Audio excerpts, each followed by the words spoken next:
Line for me is I feel like it looks good. In large part, I think it's very clear, and the more that has come out, the facts are on our side, and I think it's more and more clear the law is on our side. But we have spent, one of the things when this is all said and done, we will have spent over $100 million on legal fees fighting the SEC. And the dynamic there is, in my opinion, the SEC bullies companies into settlements because they can't afford to fight. And the reason I think this fight is so important isn't just for Ripple. It's really for the whole industry. It was literally 4 years ago this week that Bill Hinman, the director of corporate finance at the United States Securities and Exchange Commission, gave a speech saying that ETH was not a security. And by the way, let me be clear. I do not think ETH is a security. I don't think XRP is a security. But at the time, we viewed this as, isn't it great that 4 years ago, we're starting to provide some leadership and some clarity. And I viewed this as actually a very positive sign. I remember there's emails which now the SEC has read from our internal documents where I sent the team a note saying, hey, this is great news. We now have clarity of how the SEC is thinking about this. And they used some parameters around decentralization and what have you. And look, the fact that 4 years have gone by and we still don't have clarity about how the SEC is going to say what is and is not a security. And worse, actually, now the SEC, the current chair, Gensler, is really walking back the statement around ETH, and that he has been asked directly, is ETH a security? He won't answer the question. 4 years later, and we're still in the same situation even further back. When the Hinman emails come to light, all will be made true, and the hypocrisy of the SEC will be in the public eye for everyone to see. Welcome back to another video, guys. Thank you for joining me. We give away $10 in XRP every day on this channel. If you want to participate in the giveaway, make sure you like the video, subscribe and notifications on, and comment anything in the YouTube comments below. The winner from yesterday is in the video description below. Let's hop right into it. So today was a big day for the markets. We had the Federal Reserve Open Markets Committee meeting, and they decided to hike interest rates by 0.25. And this is a lower interest rate hike than December. Now we're going to continue to see these 0.25 hikes, these small hikes, but don't think we're out of the recession, the bear market yet. If you guys look historically through the past 100 years, the biggest bear markets, the biggest downturn in traditional stock markets have happened after the Federal Reserve pivots, after they stop with the rate hikes. So people are thinking, oh, we're almost out of the recession. The rate hikes are getting lower and lower. No, the real dip happens after the Federal Reserve pivots. So just keep stacking your fiat, guys. There's going to be really good opportunities in the market, but I don't think we're quite in that bull market yet. Some good news for the XRP lawsuit. And I want to talk about two really big things. Deloitte making an XRP XLM app, and then Swift GPI XRP in the National Bank of Kuwait. So Library had a very similar case to the SEC and Ripple, and they lost their lawsuit. They also filed for bankruptcy. Now, in the past week, it was leaked that the SEC said on a phone call that the Library token, right here, you see the chart of it, itself is not a security. And look at the token, it's up 100% on the last week.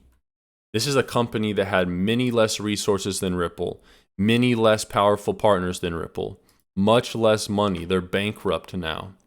And they lost the SEC lawsuit. And their token is doing absolutely well.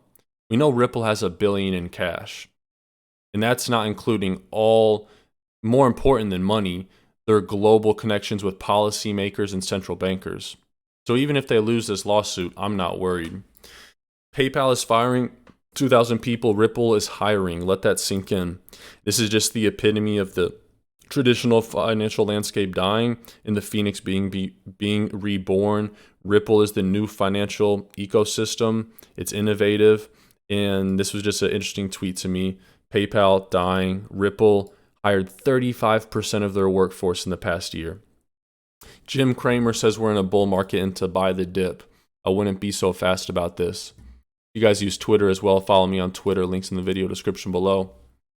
Fun thing about Jim Cramer, guys, there's an inverse Jim Cramer ETF with $70 million in assets. In the past year, if you did the opposite of what Jim Cramer told you to do, you had a 15% annualized return. So this guy says we're in a bull market and to buy the dip, probably another indicator that we're not really in a bull market.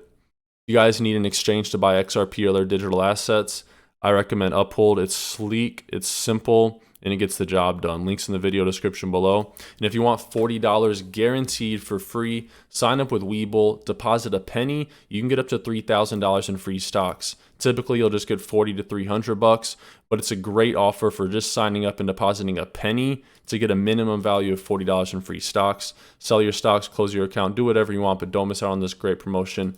It does end soon. Links in the video description below. Really quickly before the Swift and the Deloitte news. Federated sidechains and why you need to know about these on the XRP ledger. These are going to bring tons of development and tons of builders, blockchain developers, over to the XRP ledger. These enable developers to build smart contracts powered by the Ethereum virtual machine. This is what the Ethereum developers prefer to use. So this will allow them to build their DeFi applications on a ledger, on a blockchain that's way faster and way more transaction fee efficient, right? It's not going to cost you $10 to send someone XRP. So federated sidechains are going to be big in the next few years as we see the ledger grow and as we see more developers come over to XRP. XRP plus Swift GPI. Here I have a document from the National Bank of Kuwait, 2018 annual report and financial statements, diversifying for the future. So this is 5 years old, guys.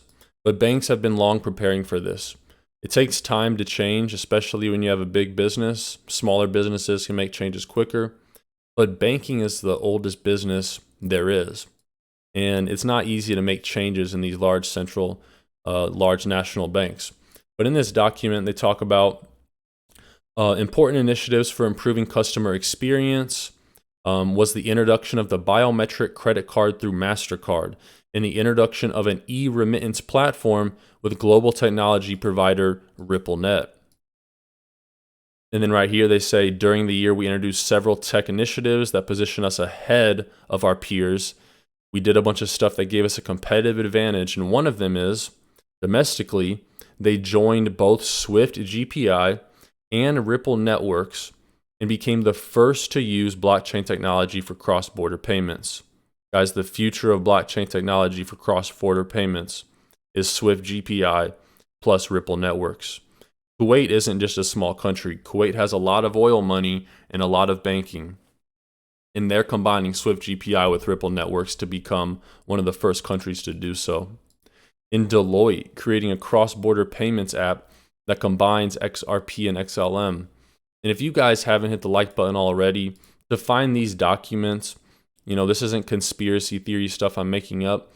This is an official Deloitte document in conjunction with the Monetary Authority of Singapore. Singapore is one of the richest places in the world, one of those financial hubs. And it's a report developed with contributions from Bank of America, Merrill Lynch, Credit Suisse, HSBC, JP Morgan, big power players, guys. They say one of Deloitte's most notable prototypes is the cross-border payments application. In the current payment system, cross-border payments are bad because of transaction fees, long processing times, fraud. With distributed ledger technology, the reliance on some intermediaries, such as correspondent banks, can be reduced. In addition, DLT handles the validation, verification, and fulfillment in near real time. RippleNet.